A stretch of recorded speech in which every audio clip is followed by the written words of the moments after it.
नमस्कार, स्वागत है आपका हरियाणा तक में और मैं हूं आपके साथ राहुल यादव। आप देख रहे हैं हमारा खास शो हरियाणा क्राइम स्टोरी और आज के एपिसोड में हम एक पॉलिटिकल क्राइम पर बात करेंगे और मामला जुड़ा है जननायक जनता पार्टी से पूर्व में विधायक रहे रामनिवास सुरजाखेड़ा और सुनील बंसल से।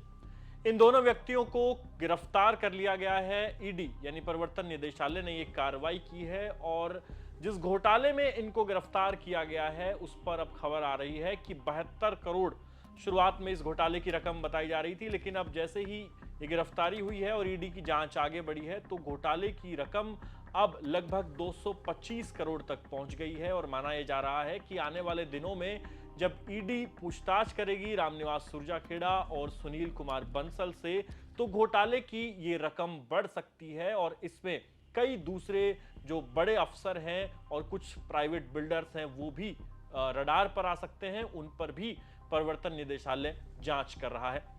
अब आपको बताते हैं कि दरअसल ये पूरा मामला है क्या और कैसे इसकी जांच शुरू हुई, कब ईडी ने इस केस को टेक ओवर किया। तो शुरुआत होती है साल 2015 से और 2019 तक। उस समय रामनिवास सुरजाखेड़ा जो थे वो एचएसवीपी यानी हरियाणा शहरी विकास प्राधिकरण, जिसको पहले हुडा के नाम से जाना जाता था, उसमें कार्यरत थे और उनके अलावा सुनील कुमार बंसल, ये दोनों वहां ऑफिसर थे, एक सीनियर अकाउंट ऑफिसर और एक account assistant. Ramniwas Surjakheda account assistant के पद पर थे और सुनील कुमार बंसल सीनियर अकाउंटेंट। इस दौरान इन दोनों ने जमकर एचएसवीपी में घपलेबाजी की, अपने नजदीकियों को करोड़ों रुपए ट्रांसफर कर दिए।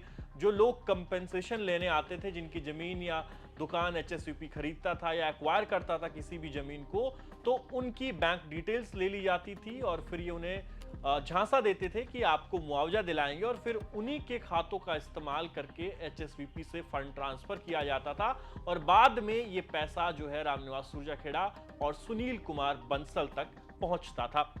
ईडी ने अब इस मामले में जब जांच आगे बढ़ाई है तो पता यह भी लगा है कि करीब 10 लोगों से ईडी ने पूछताछ की जिनके खातों में 160 करोड़ रुपए ट्रांसफर किए गए हैं और ये सभी 10 लोग पूर्व एमएलए रामनिवास सुरजाखेड़ा के करीबी बताए जा रहे हैं। कुछ उनके परिवार के सदस्य भी हैं।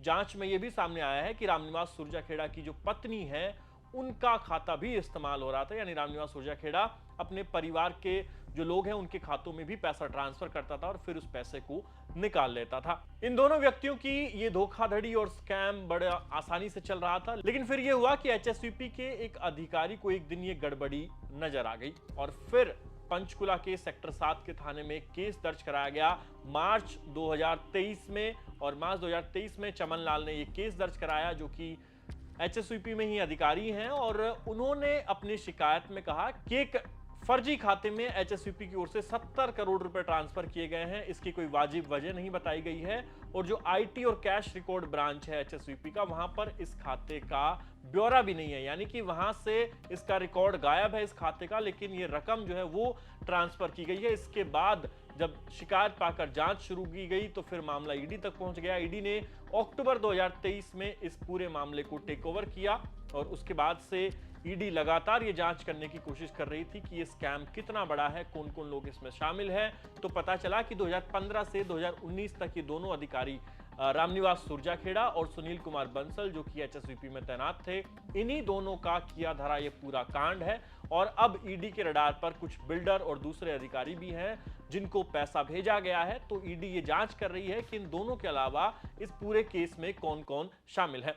ईडी ने 15 दिन की कोर्ट में कस्टडी मांगी थी रामनिवास सुरजाखेड़ा और सुनील कुमार बंसल की, लेकिन कोर्ट ने उन्हें 5 दिन की कस्टडी दी है और फिलहाल इन 5 दिन में ईडी पूछताछ कर रही है। चंडीगढ़ दफ्तर में पहली रात बिताई रामनिवास सुरजाखेड़ा ने और इसके बाद कहा जा रहा है कि उन्हें अंबाला जेल ट्रांसफर कर दिया जाएगा और वहां पर उनसे पूछताछ होगी और इसी पूछताछ के आधार पर ईडी इस मामले में आगे कई बड़े खुलासे कर सकती है कि इसमें दूसरा बड़ा नाम किसका है और जिन बिल्डरों की बात हो रही है वो प्राइवेट बिल्डर्स कौन से हैं जिनको ये लोग फायदा पहुंचाते थे और बदले में वो लोग इनको रिश्वत देते थे। अब एक नजर डालते हैं कि रामनिवास सुरजाखेड़ा जो जजपा से पूर्व विधायक रहे उनके सियासी सफर पर। दरअसल हुआ यूं कि 2019 के विधानसभा चुनाव से पहले रामनिवास सुरजाखेड़ा वीआरएस लेकर एचएसवीपी से रिटायर हो जाते हैं और रिटायर होने के बाद उन्होंने राजनीति में आने का फैसला किया। समाज सेवी के तौर पर वो नरवाना हल्के में एक्टिव होते हैं। इस हलके में, क्योंकि कांग्रेस में ये जो हलका है ये रणदीप सिंह सुरजेवाला के इलाके में आता है, यानी कि एक तरीके से इस इलाके की टिकट रणदीप सिंह सुरजेवाला डिसाइड करते हैं। तो पहले रामनिवास सुरजाखेड़ा ने सोचा कि रणदीप सिंह सुरजेवाला के साथ मिलकर काम किया जाए ताकि कांग्रेस की टिकट मिल सके, लेकिन वहां पर बात नहीं बनी। पर इसी बीच लगभग 3 महीने के पीरियड में ही रामनिवास सुरजाखेड़ा पूरे हलके में घूम चुके थे। वो समाज सेवी के तौर पर एक अपनी पहचान एस्टेब्लिश कर चुके थे। लाखों रुपए वो दान देते थे, किसी गांव में गौशाला में जाना हो, किसी गांव में जागरण हो, कोई खेल का स्टेडियम हो, तो वो अपने निजी खाते से पैसे दे दिया करते थे, घोषणा कर दिया करते थे। तो एक तरीके से पूरे इलाके में ये हल्ला हो गया कि भाई कोई नया आदमी आया है जो विधायकी लड़ना चाह रहा है और वो दिल खोल के पैसा लुटा रहा है। क्योंकि अब कहानी ये समझ आई है कि ये सारा पैसा इस स्कैम से इकट्ठा किया गया था, जिसका इस्तेमाल किया अपना पॉलिटिकल फॉर्च्यून एस्टैब्लिश करने के लिए रामनिवास सुरजाखेड़ा ने। लेकिन जब कांग्रेस में टिकट की बात नहीं बनी तो रामनिवास सुरजाखेड़ा ने जजपा का रुख किया, दुष्यंत चौटाला से संपर्क किया। दुष्यंत चौटाला ने उन्हें टिकट दी और फिर रामनिवास सुरजाखेड़ा नरवाना से जजपा के टिकट पर चुनाव जीत गए, विधायक बन गए। लेकिन 1 साल तक वो जजपा में दुष्यंत चौटाला के साथ ठीक ठाक उनका इक्वेशन रहा। उसके बाद इक्वेशन बिगड़ना शुरू हो गया। इक्वेशन क्यों बिगड़ा, क्या वजह थी, इसकी अभी तक जानकारी सामने नहीं आई। लेकिन फिर हुआ ये कि जैसे ही 1 साल पूरा हुआ विधायकी का, तो फिर रामनिवास सुरजाखेड़ा ने दुष्यंत चौटाला के खिलाफ बागी तेवर अपनाने शुरू कर दिए। मंचों से उनके खिलाफ भाषण देते और फिर धीरे धीरे वो मनोहर लाल खट्टर की शरण में चले गए। मनोहर लाल खट्टर की तारीफ करते और पूर्व उप मुख्यमंत्री दुष्यंत चौटाला का वो एक तरीके से विरोध करते थे। उनके बारे में कई बार उन्होंने खुले मंचों से भाषण दिया। और फिर हुआ ये कि लोकसभा चुनाव जब हरियाणा में आए तो रामनिवास सुरजाखेड़ा ने सीधा समर्थन कर दिया भारतीय जनता पार्टी का। वो मनोहर लाल खट्टर से मिले जो कि करनाल लोकसभा से चुनाव लड़ रहे थे और अपने सपोर्टर्स के साथ उन्होंने ऐलान किया कि मैं भारतीय जनता पार्टी का इस लोकसभा चुनाव में समर्थन कर रहा हूं। रामनिवास सुरजाखेड़ा की कोशिश ये थी कि वो विधानसभा चुनाव से पहले भाजपा में शामिल हों और फिर से टिकट ले लें, लेकिन विधानसभा चुनाव से ठीक पहले रामनिवास सुरजाखेड़ा पर रेप के चार्जेस लगे और उनकी भाजपा में ज्वाइनिंग अटक गई। भारतीय जनता पार्टी से टिकट लेकर फिर से चुनाव लड़ने का उनका सपना पूरा नहीं हो सका। इसके बाद से रामनिवास सुरजाखेड़ा एक तरीके से अंडरग्राउंड हो गए, वो कहीं नजर नहीं आए। लंबे वक्त से वो गायब हैं पॉलिटिकल एरिना से, कहीं पर भी वो दिखाई नहीं देते।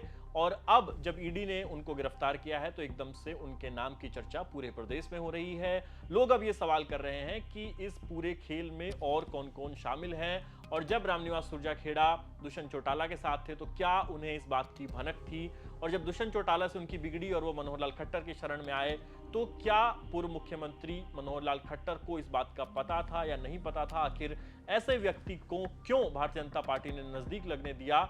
और गनीमत ये रही कि भारतीय जनता पार्टी में वो शामिल नहीं हो पाया क्योंकि रामनिवास सुरजाखेड़ा पर रेप के आरोप लगे थे। हालांकि रेप के आरोप अभी तक सिद्ध नहीं हुए हैं, वो केस भी चल रहा है, लेकिन ईडी अब रामनिवास सुरजाखेड़ा को गिरफ्तार कर चुकी है और इस मामले में कई नए खुलासे होने बाकी हैं। अंत में आप रामनिवास सुरजाखेड़ा के वकील का यह बयान सुनिए जो रामनिवास सुरजाखेड़ा का बचाव कर रहे हैं। वो कह रहे हैं कि उनकी गिरफ्तारी इल्लीगल है और इस मामले में जल्द हम कोर्ट में अपना पक्ष रखेंगे। पूर्व विधायक को गिरफ्तार किया गया था ईडी द्वारा, क्या है पूरा मामला बताएंगे, और कोर्ट में भी पेश किया गया है।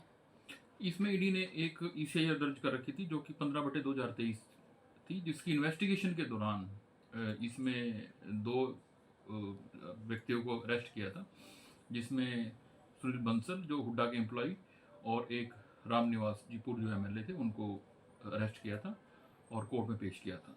इसमें ईडी ने एप्लीकेशन लगाई थी, 14 दिन का रिमांड सीक किया था उन्होंने, तो उसमें हमने आर्गुमेंट किया और अपने पक्ष रखा। तो सारी आर्गुमेंट्स होने के बाद कोर्ट ने उन्हें 5 दिन का रिमांड ग्रांट किया है। जी, तो कितना अमाउंट था जो इन्वेस्टिगेशन के दौरान सामने आया है अब तक? अभी अमाउंट की कोई क्लियर नहीं है, अभी इन्वेस्टिगेशन की पेंडिंग है और अभी एलिगेशन इसमें क्लियर नहीं है कि रामनिवास जी के खिलाफ क्या एलिगेशन है, वो भी क्लियर नहीं है। तो अभी इन्वेस्टिगेशन जब कंप्लीट होगी तब सारा मामला सामने आएगा, तब हम अपना पक्ष कोर्ट के सामने रखेंगे। तो क्राइम स्टोरी में आज हमने बात की एक पॉलिटिकल क्राइम की, एक फाइनेंशियल स्कैम की जो जुड़ा था एचएसवीपी से, और आपको बताया कि किस कदर एक पूर्व एमएलए ने एचएसवीपी में अधिकारी रहते हुए करोड़ों रुपए के घोटाले को अंजाम दिया है। आपका इस पूरी खबर पर क्या कहना है हमें कमेंट सेक्शन में लिख के जरूर बताएं। फिर मुलाकात होगी आपसे क्राइम स्टोरी के एक नए एपिसोड में। आप देखते रहिए हरियाणा तक। धन्यवाद।